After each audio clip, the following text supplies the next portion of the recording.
Hi, it is 11:05 on my clock.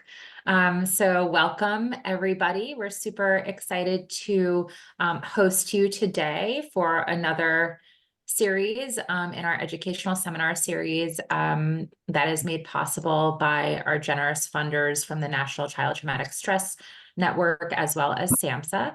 My name is Dr. Sarah Tenenbaum, and I'm the Senior Director of Outpatient Clinical Services here at the Baker Center and the lead investigator on our federal grant supporting children who've experienced traumatic stress.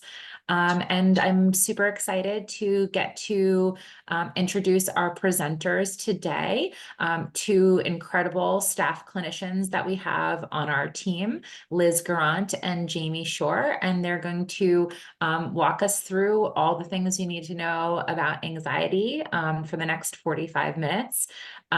This is intended to be educational. And so, we want to make sure that they are able to get through their material. So if you have questions, we sure hope you do. We really want it to be active participation. Type your questions in the chat. I'll be gathering them as Liz and Jamie do their presentation, and we'll save them for the last 15 minutes at the end.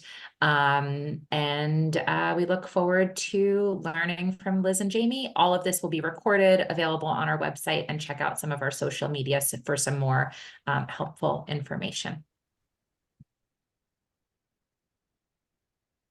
All right. Thank you, Sarah. Hello, everyone. My name is Jamie Shore, and I just going to go over really quickly the agenda for today before we dive in. So the agenda today, we're going to do a little introduction to anxiety, kind of what is it, how does it work, why do we have it? Then we'll talk a little more about identifying anxiety in children and adolescents.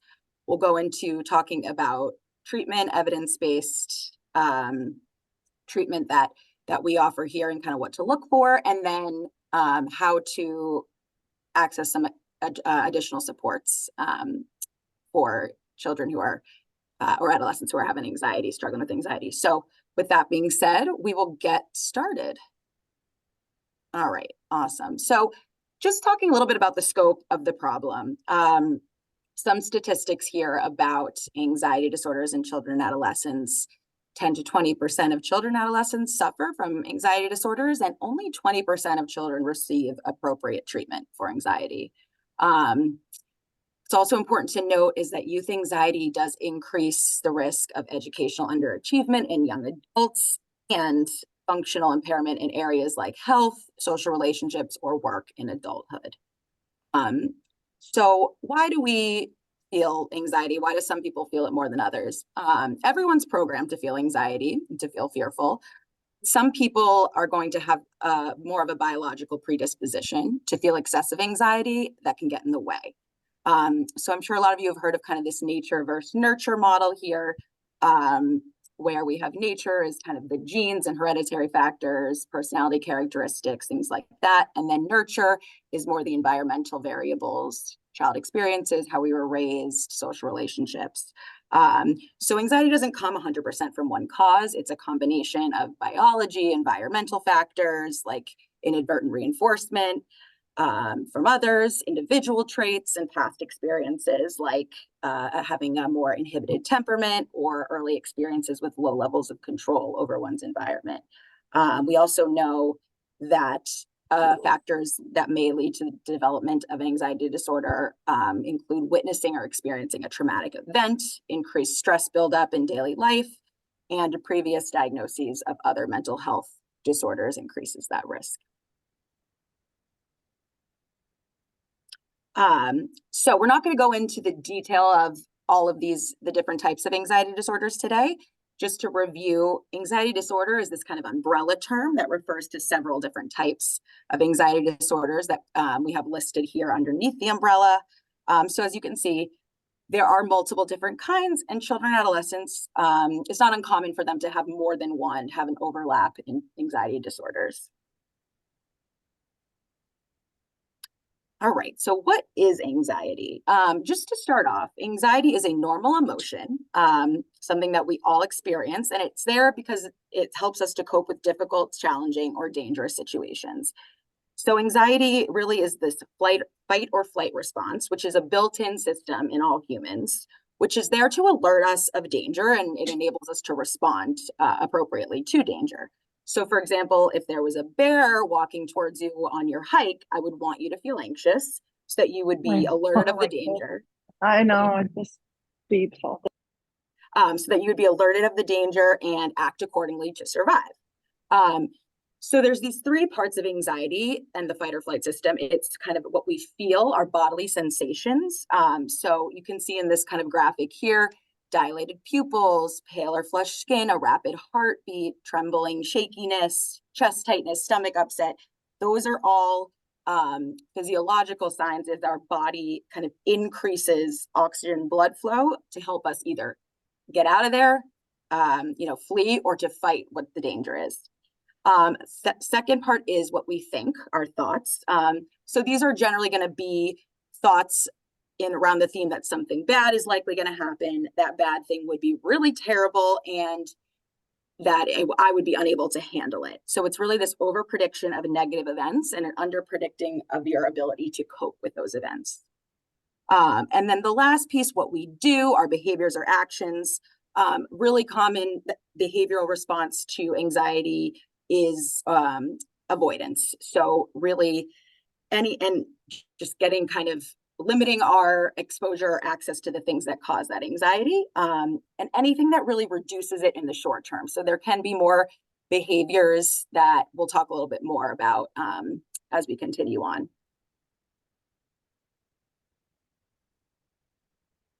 Okay.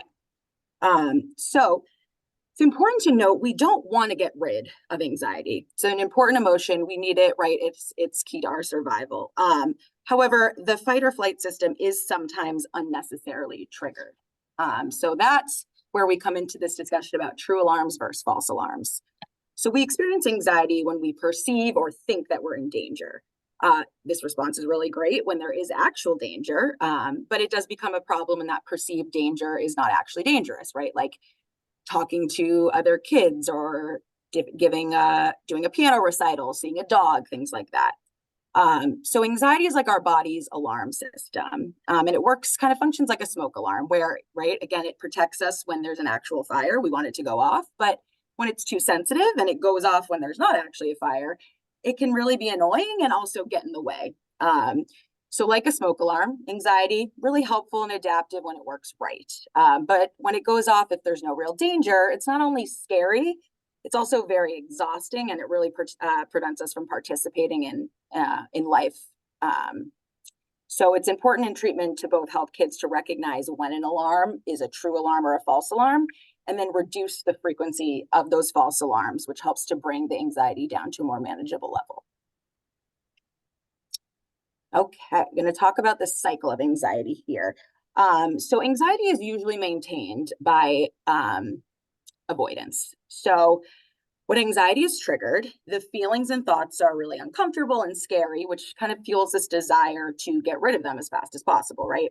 And that usually that is going to be done through some type of avoidance. Can take many different forms. Physical avoidance, right? Removing yourself from the stressful situation by leaving. Can be even mental avoidance, where we're kind of thinking of something else or trying to distract ourselves and, not let ourselves think about the, anxiety provoking thoughts or situations, or engaging in some type of like safety behavior or compulsion, like asking for a lot of reassurance or redoing a task over and over until it feels right, or, having someone kind of step in and, let's say it could be ordering food at a restaurant for you, if you're feeling nervous to do that. So those are all types of kind of avoidance that we might see. As depicted in this graphic, avoidance is associated with short-term relief from anxiety. So there's a reason why, we avoid, because we feel better initially. That anxiety goes right down as soon as I engage in that avoidance. I feel that relief. But unfortunately, each time we avoid something, we reinforce to our brains that it's actually dangerous, and the anxiety grows, which ultimately is going to impair our day-to-day functioning and really keeps this cycle going. So just a quick example, if I was anxious about a basketball tournament and I was like, Mom, Dad, I really want to stay home. and they let me stay home, I feel better, right? Oh, I don't have to go, then anxiety is done. But the next time I have to go to a basketball practice or a basketball game, I'm going to feel anxious even more so than I did that first time. So that's just an example of how that cycle goes around. And I'm going to turn it over to Liz. All right.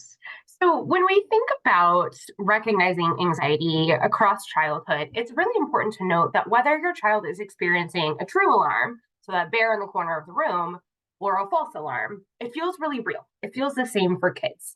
So they're going to have the same physical symptoms. So often those things are kind of manifesting in the body, or certainly like anxious thoughts, things like that. The thing is, kids, if you work with them, if you have them, they are not always able to say, I'm feeling really worried about this.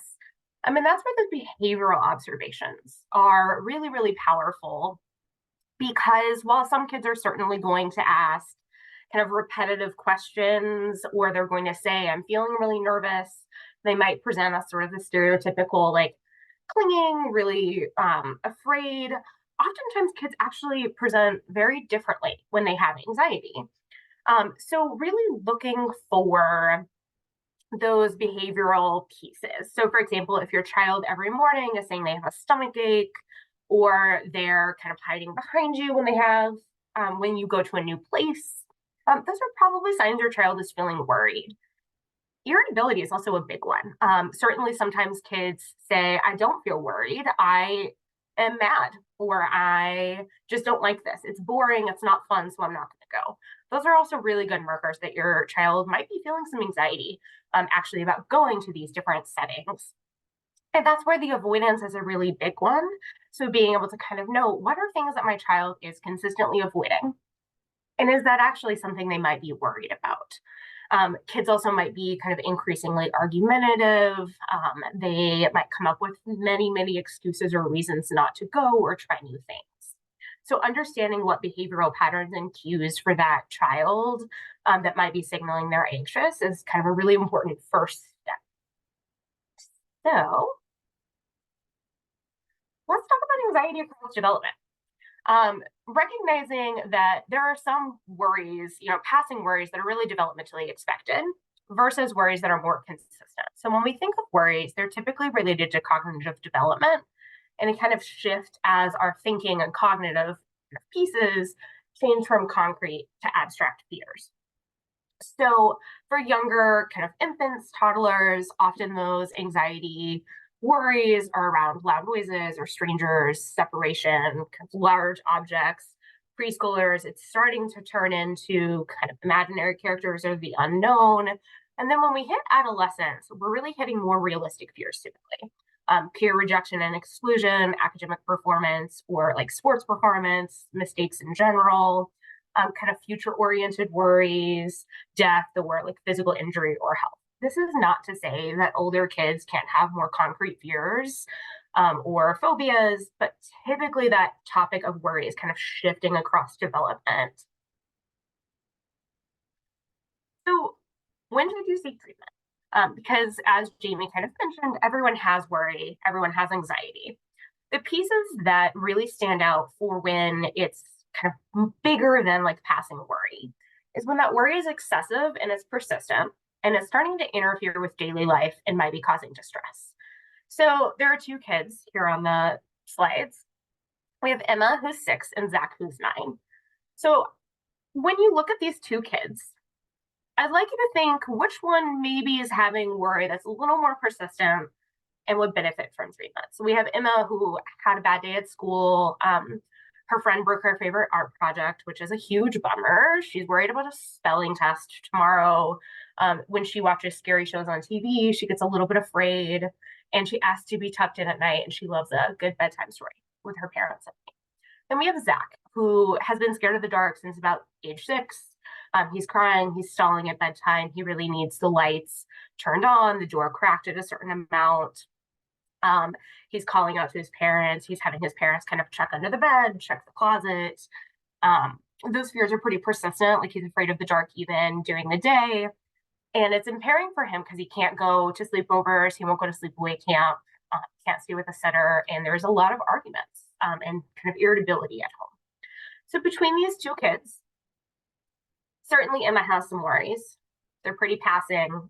They're not really interfering, whereas Zach has this kind of long-standing pattern that would sort of point to maybe it's time to check out some treatment.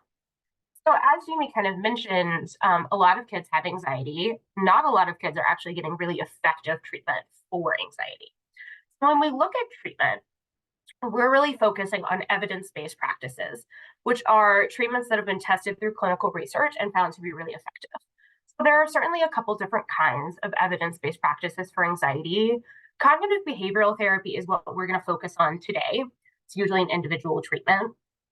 There are a couple of others that are more parent-guided or for younger kids that also have really substantial evidence backings. But for today, like I said, we'll focus on cognitive behavioral therapy. Before I go into kind of the parts of effective treatment, the parts of cognitive behavioral therapy, I would encourage you to think about what are some misconceptions you've heard about cognitive behavioral therapy or more generally evidence-based practices. These are a couple that I actually asked folks here at the center and other kind of colleagues outside of the center, what do you think of when you hear CBT? What are some of those misconceptions? So if you think of any, throw them in the chat, but I think oftentimes folks think CBT is kind of surface level. It's cold, doesn't really focus on that client relationship. It can be really rigid, sort of cookie cutter approach. And that the therapist is just like reading our little manual and going in and doing exactly what the manual says. And I think that it's a really important thing to call out that evidence-based practices and cognitive behavioral therapy are backed by a lot of research. And a lot of current research looking more at the different cultural populations, how to integrate different values from different folks into treatment. But I think it's also really important to keep those misconceptions in mind as people who are practicing evidence-based treatment and also folks who might be seeking evidence-based treatment, because really good evidence-based treatment is going to have a set of skills or tools that is focused on sort of sustainable progress, long-term progress, and pretty short-term progress. So we're trying to equip folks with the things that they need to, throughout life, really support their child or support themselves. And good evidence-based practice should really be tailored. It should be flexible. It's certainly client rapport and relationship are always part of effective treatment. So with that being said, let's talk a little bit more about seeking effective treatment. How can you tell it's effective?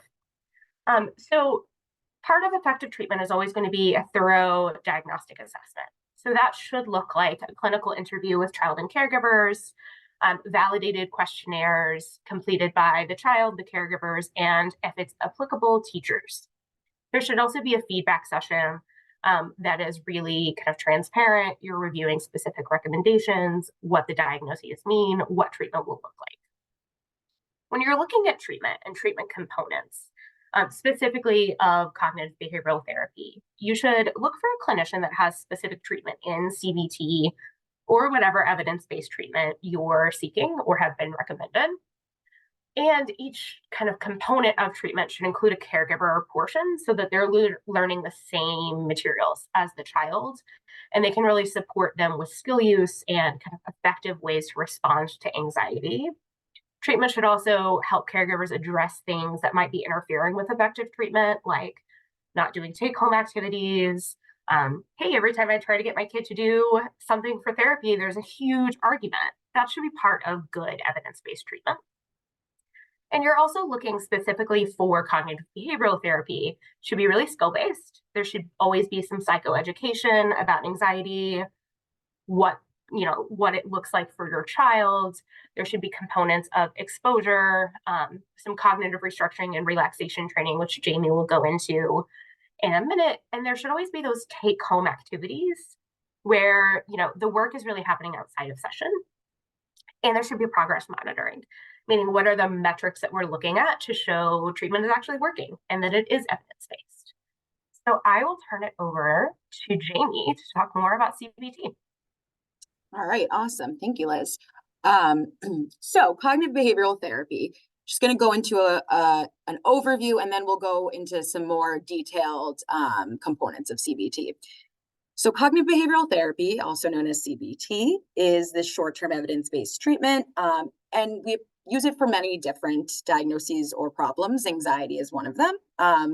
And this is really based on the principle that our thoughts, behaviors, and emotions all affect each other, as you can kind of see with that triangle with the two-way arrows. So CBT really teaches us first to kind of be aware of our thoughts, feelings, and behaviors, and then also give us the tools to change the way we think, what we're feeling in our bodies, or how we're behaviorally responding to anxiety to decrease the frequency and intensity. So that again will include education for children and caregivers on how do we identify it, how do we know we're anxious, what does it look like kind of uniquely for me, or for the child or caregiver, right? Like then we're working to reduce the overall frequency and intensity of the anxiety response so that it's not impairing the daily functioning.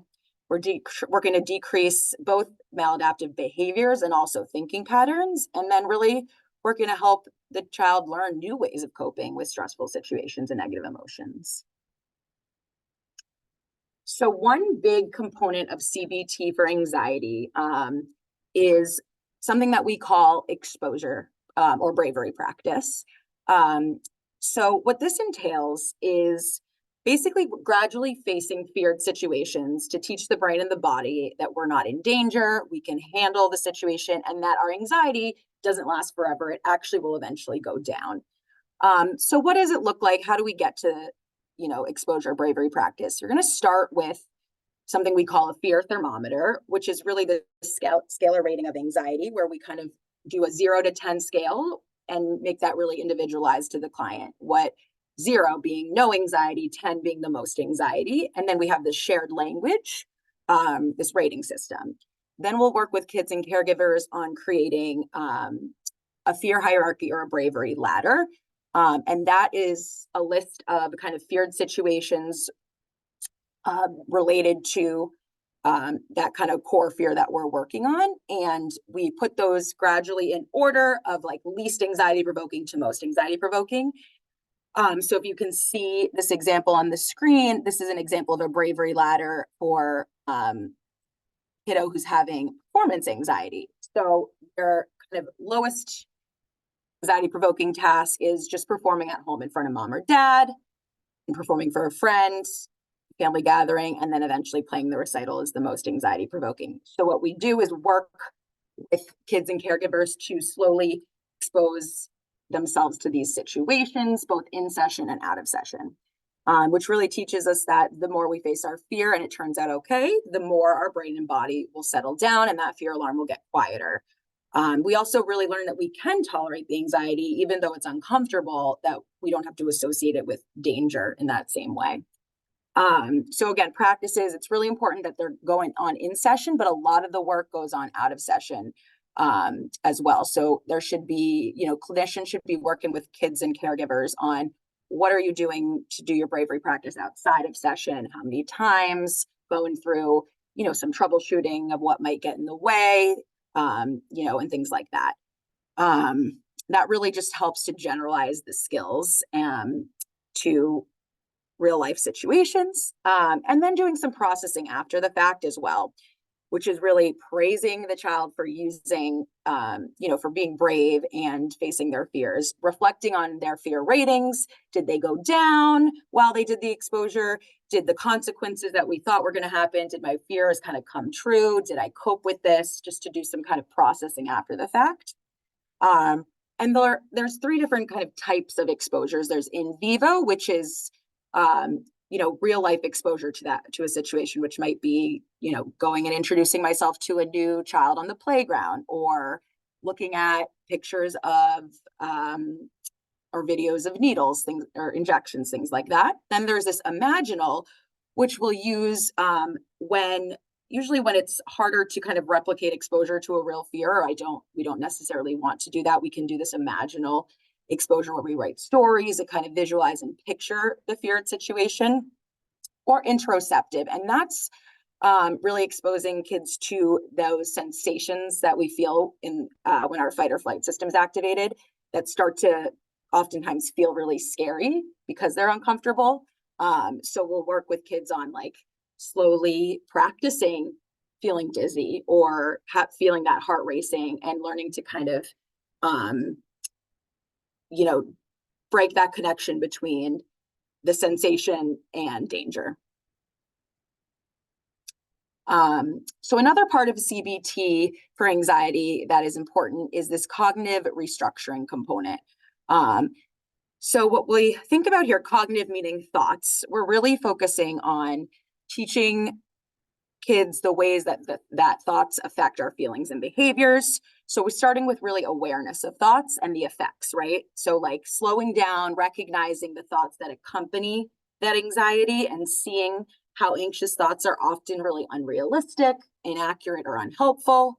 Could we feel differently if maybe we adjusted how we thought about it?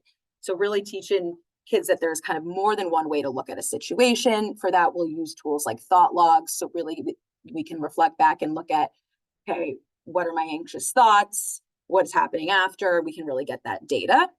Then we'll go into teaching common thinking traps or cognitive errors. They're also, you'll hear them referred to, things like jumping to conclusions, mind reading, all or nothing thinking, really identify which ones clients fall into most too.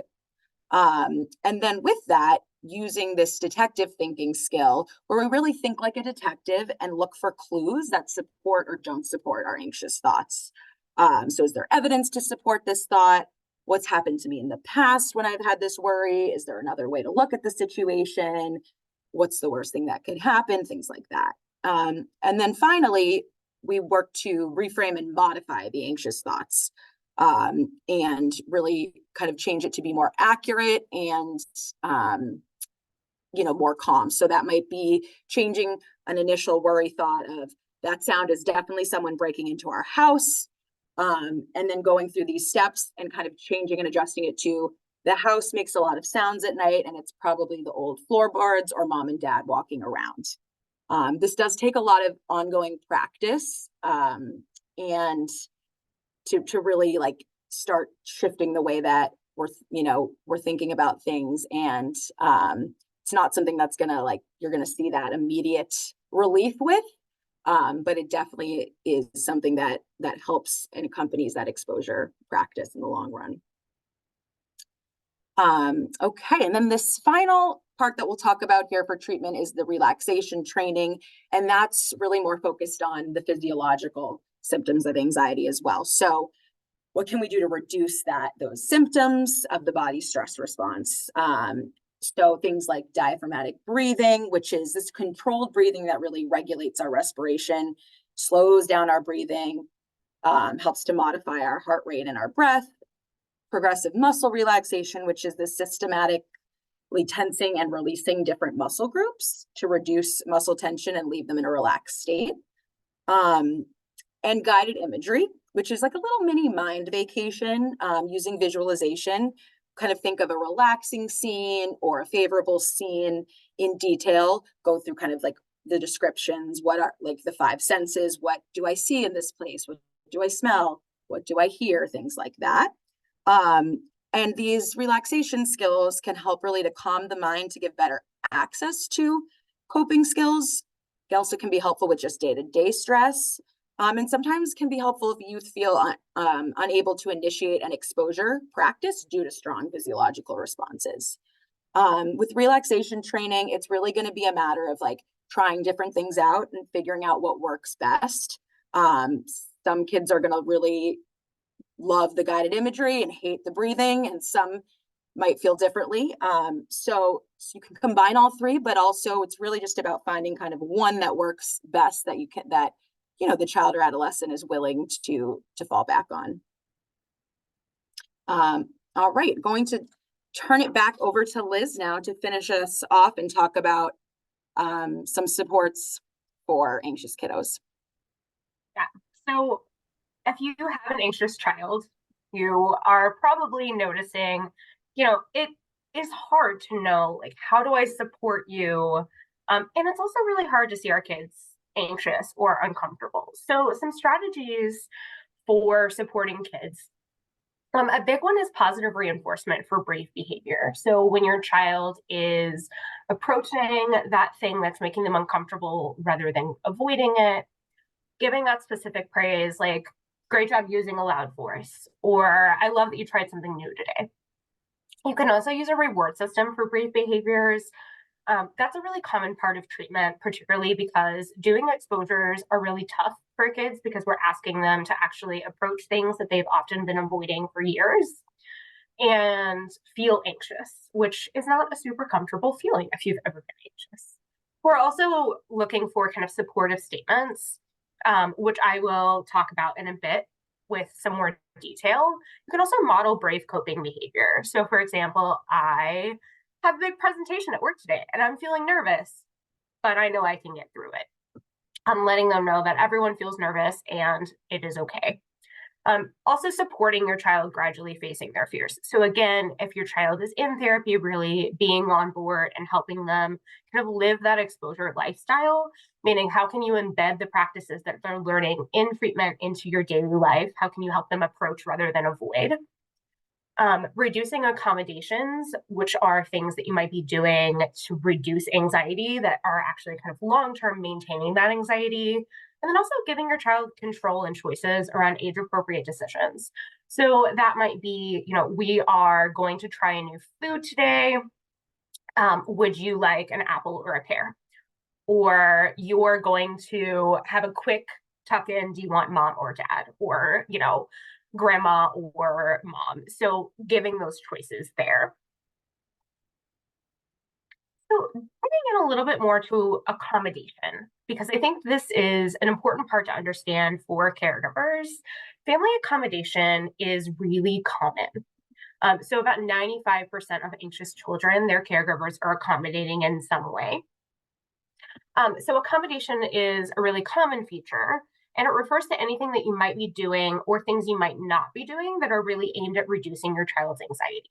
So accommodation typically falls within two categories. So the first one is participation, meaning that you are engaging in behaviors specifically designed to reduce anxiety. So that might be you're answering repeated questions about where you're going. You might be providing excessive previewing about new events or schedules and saying, we're going to go to this event. This is what it will look like. These are the people that are going to be there. Sometimes even showing on like a Google map, like this is what the place looks like. It might be sleeping with your child or having really long bedtime routines. It might also be performing different checks, like that something bad didn't happen, or checking in that closet to make sure no one's in there, checking the locks on windows, things like that. The other kind of category of accommodation is modification, which means changing your routines or behaviors in an attempt to reduce that anxiety.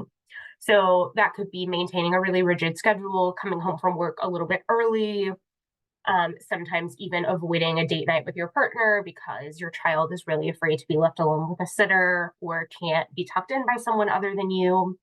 You might also avoid asking them to do something that might cause anxiety, such as I'm not going to have you run into CVS and grab the toilet paper because that's going to be really hard for you and it might lead to an argument, so we're just not going to do it. So what we know about anxiety is in order to allow kids to reduce their anxiety, we have to let them feel anxious and gradually approach those anxiety-provoking situations. So let's look at an example of the accommodation cycle, which you might notice looks really similar to the cycle of avoidance, because ultimately accommodation is a type of avoidance. It's just more caregiver-led. So let's say your child is feeling anxious about a situation. They're afraid to sleep alone. What happens is family accommodation, which again is a form of avoidance. You might sleep with your child, or you might let them sleep in your bed. And what that does is it, in the short term, reduces distress. Your child sleeping throughout the nighttime, bedtime's not delayed. You might be avoiding an argument or kind of a meltdown. So there's some rewards in it, I think, for caregivers too. And what happens there is you get continued dependence on parents for regulation. So your child's learning the only way I can actually sleep at night is if mom or mommy sleeps with me at night. And long term, that anxiety is going to be maintained. So parents are continuing to accommodate and your child is kind of continuing to avoid. So reducing accommodations is one of the biggest kind of supports caregivers can offer here. With that being said, since accommodation is so common, what do you do instead? So that's where we really look at the support versus accommodation piece. So reducing accommodations, again, really hard. Can be hard for parents or caregivers because there's often more anxiety or more irritability or arguing. It's also hard to see your child in distress. So looking at kind of a supportive framework is really accepting and validating. So being able to say, this is really hard for you. I see that you're upset. I also know that you can handle this. And that leads to support. So you're validating, you're being really supportive, and you're helping them actually approach that anxiety provoking situation. So oftentimes anxiety leads to either a really protective response, like, oh, she can't handle the stress, it's way too much for her to manage, or a really demanding response. You just need to learn to handle this. You need to get over it. A more supportive response kind of for each option is, again, this is stressful for her. So that's the acceptance and validation, and she can learn to manage those uncomfortable feelings. Everyone feels worried sometimes. Again, acceptance, validation, you can get through this, is that confidence. So we're really focusing on praising Bree's behavior, providing support and validation in order to build the confidence, and kind of create that structure where kids can live the exposure lifestyle and just approach things that typically they would avoid. The other piece that can be really helpful for kids is collaboration with schools. So kids often are spending a lot of time in schools, and kids are also often facing a lot of anxiety triggers when they're in school. So some pieces there that can be really helpful are like school consultation in general and having really consistent responses. So oftentimes, helping consult with a school and being able to say, like, when Liz is feeling anxious, she should be encouraged to stay in class as much as possible. So a lot of times avoidance is a pretty big piece at school. And that avoidance might look like your child is going to the bathroom a lot, or they're asking to go get a drink right before presentations or tests, or they're late to a certain class. They're like taking the long way around the hallway, or, they're just not going to school at all, or giving a really hard time in the morning. They might not raise their hands. They may be checking homework like an excessive amount. So we want to watch out for those things and have school providers also really be kind of on watch. We're also looking for that positive reinforcement for brave behavior in a school system so they can do really similar things, specific praise, supportive statements, and bravery rewards. Sometimes a 504 plan or IEP can have some support for anxiety. We also want to be careful with those, though, because, for example, extended time on tests or like frequent breaks, we want to make sure that we're not over accommodating and actually leaning into the avoidance rather than kind of helping kids maintain that confidence and being able to face things. The other piece that can be helpful for schools is that social support, some mentorship or peer interaction, and kind of extracurricular activities. So here I just have a couple of examples of rewards charts. I think oftentimes folks think of rewards charts as like sticker charts for younger kids, which are great if you have a younger kid or an older kid who is a fan of stickers. But it can also be as simple as like every time you do a great behavior, you get a check or a point. Once you get 20 points, you can go to Starbucks, or you can pick family takeout night. Or you could have kind of a more fleshed out bravery chart where you're putting down the actual exposures that you are wanting kids to do, and they're getting points for doing each of those. So we are, I think, ready for questions. Would love to hear any questions that you all have.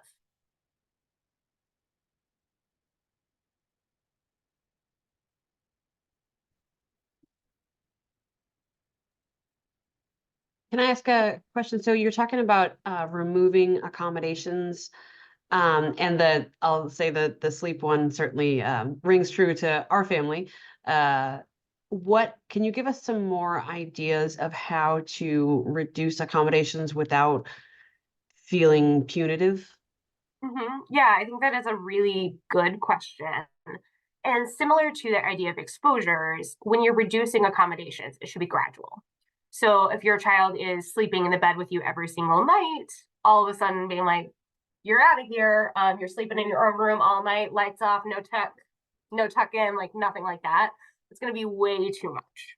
So again, it's that kind of gradual supporting and letting kids know when you are reducing accommodations and really leaning on those supportive statements. Like, I know it feels really scary for you to sleep by yourself, and I know you can do it. So we're going to practice like slowly kind of peeling back the accommodations you do. So for example, if you've got like a 20-minute nighttime routine, maybe aim for like 15-minute nighttime routine and kind of going from there.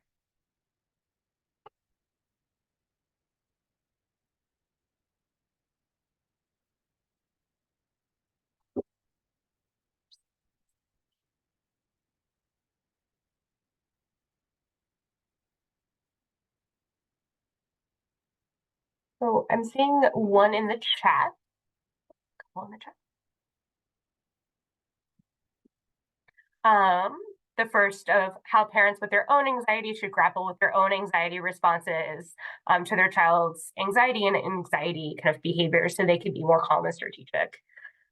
Yeah, raise your hand if you feel anxious when your child's anxious. Jamie, I don't know if you want to kind of hop in and answer that one. Absolutely. So we know that there's a lot of a genetic component to anxiety.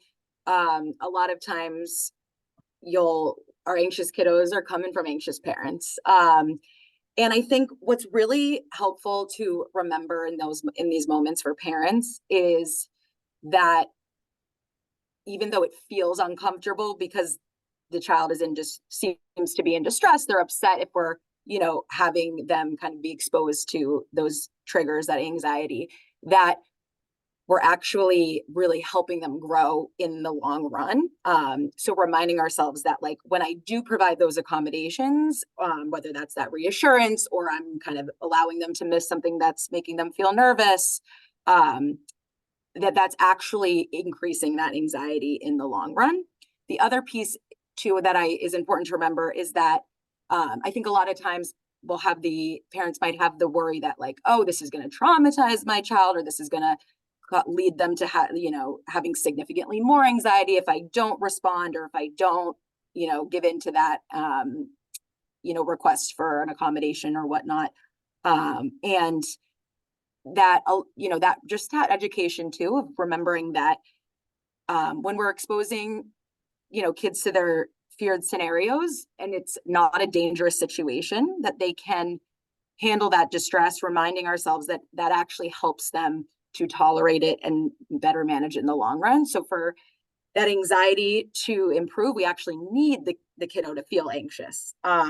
So I think some of the things is just that having that education, reminding ourselves as parents of like, this feels really uncomfortable and I know that this is safe. This is not, going to cause more damage. This is actually helpful for my child, is going to be a helpful just kind of reframe for that, but also just making sure that we're kind of like modeling some of that, how we kind of manage our anxiety. It's okay to say, I'm feeling nervous, I'm going to take some deep breaths, or I'm going to, and kind of include the child in those coping skills and how we respond to anxiety, kind of doing it as a family, as a team. There are real questions in the chat, so I'm going to try to sort of look through those. One is for the example of Emma and Zach. How do you kind of avoid getting to the point of Zach? And is there a way to sort of catch it earlier? Yes, there certainly are ways to sort of notice like, oh, we're noticing some worries. But again, if they're passing worries where the kid's worried about like, I watched Scooby-Doo and that ghost was really scary and then it kind of goes away. Those are kind of age appropriate, developmentally appropriate worries. Really, it's if you're noticing the start of kind of consistent worry that is excessive, then certainly starting to seek treatment and really getting the practice of like brave behaviors, that exposure lifestyle, learning how to support your child kind of early can definitely be really helpful. There are other questions are sort of, does anxiety increase with the onset of puberty? Things seem to be kind of heightened as we get closer to puberty. I would look at the developmental piece there of, as kids hit puberty, there's often different kinds of stressors. There's different like social expectations. And again, those like worries are shifting. And so they might seem bigger because they are new worries that are kind of falling into that cycle of GAD. And Jamie, I don't know if there's anything you want to add or if you want to kind of go for the next question in the Yes, let's see. ADHD and anxiety. ADHD and anxiety, where did that go? Oh, we definitely see a big overlap between ADHD and anxiety. And also sometimes there are symptoms that are similar, like difficulty focusing or concentrating. You can see that come up when someone's really anxious, but also that can be a symptom of ADHD as well, that inattention. But I think we often see kiddos who have ADHD also, it really can trigger a lot of anxiety because they're learning differently. They might not be understanding things in the same way, or they're used to getting a lot of like, maybe negative feedback or responses to their behavior. And that kind of can increase that anxiety, just awareness of how others might perceive them, things like that. So there's definitely an overlap, and we find that, this treatment works just as well for whether you have just pure anxiety or whether you also have a comorbid diagnosis of like ADHD. There's definitely an overlap there. Mm-hmm. Yeah, and there are a lot of questions in the chat, so just want to say, likely we won't get to all of them, but they're really great questions. And I think for more specific support, give us a call and we can kind of talk about more individualized support at the clinic too. Because I'm seeing, with kind of co-occurring diagnoses like ADHD or autism and anxiety, how do you tease out like those true feelings versus something that may be like feeding your child? I think a lot of it is behavioral observations, but again, that might be a case where it could be helpful to have some support in place to really help your child be able to tease those things out. And I think similarly, there's a question of like, how do I respond when my child is really anxious? And instead of being like tearful and wanting a big hug, they're telling me like they're irritable, or, kids often are like, I hate you, I'm not doing that. And that can be hard in a different way because you want to support your child. So again, I think sticking with the supportive responses and trying not to give as much attention to that kind of negative, that irritability, sort of mean behavior, and really conceptualizing it as like, this is how my child responds when they're feeling really angry and overwhelmed. I also see a question just about when as a parent, you might be noticing that the child is anxious, but they're not maybe able to articulate what's the source, what's scaring me. And we see that a lot. And I think that's why the parental involvement in anxiety treatment is so key.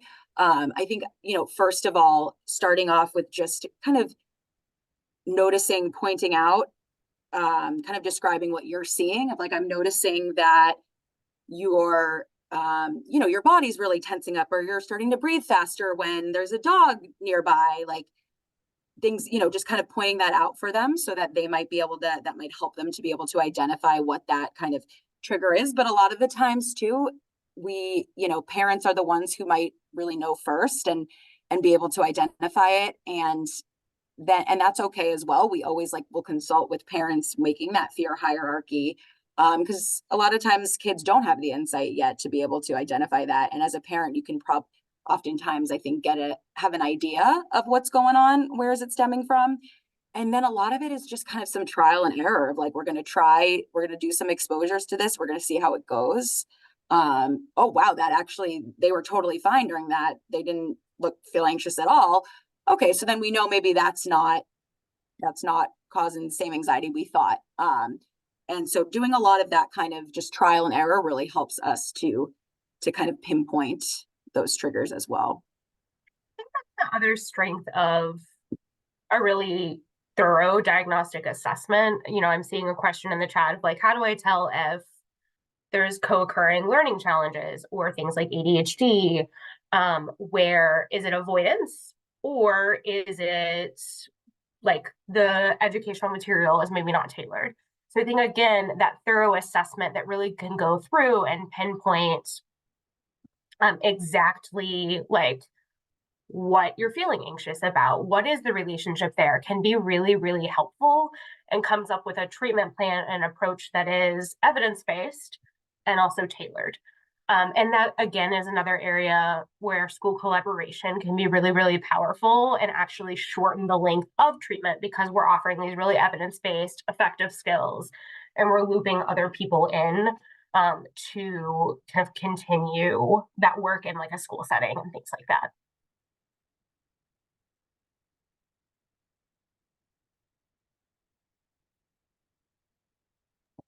Maybe one or two more questions if you guys have any to answer.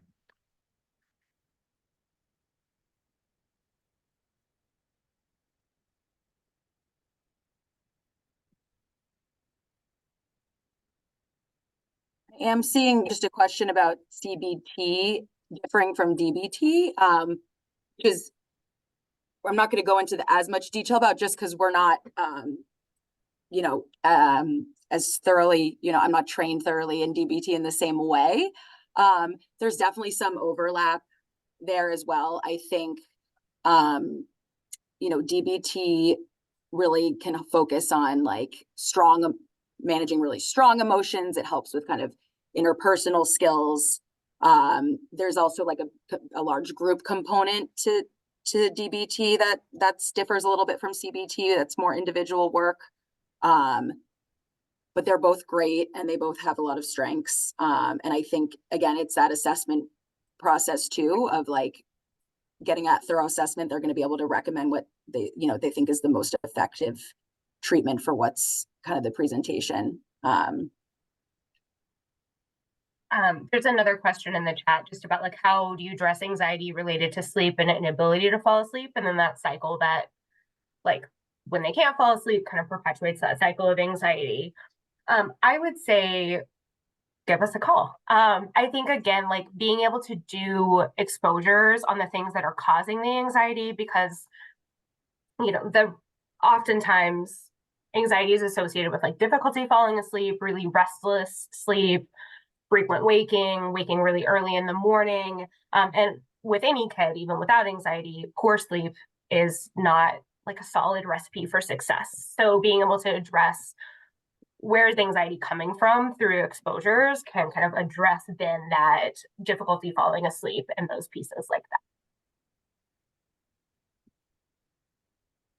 that. On our team, we talk about anxiety being sort of a whack-a-mole target that we're often chasing. And I think, Liz has mentioned sort of the importance of a really good assessment and a really good targeted treatment approach a couple times. And I just want to like pull that out and echo it, because anxiety is one of those things that like rears its ugly horns and, sort of manifests in all different ways. And we might target it in one way and that gets better, and then it comes up in another way.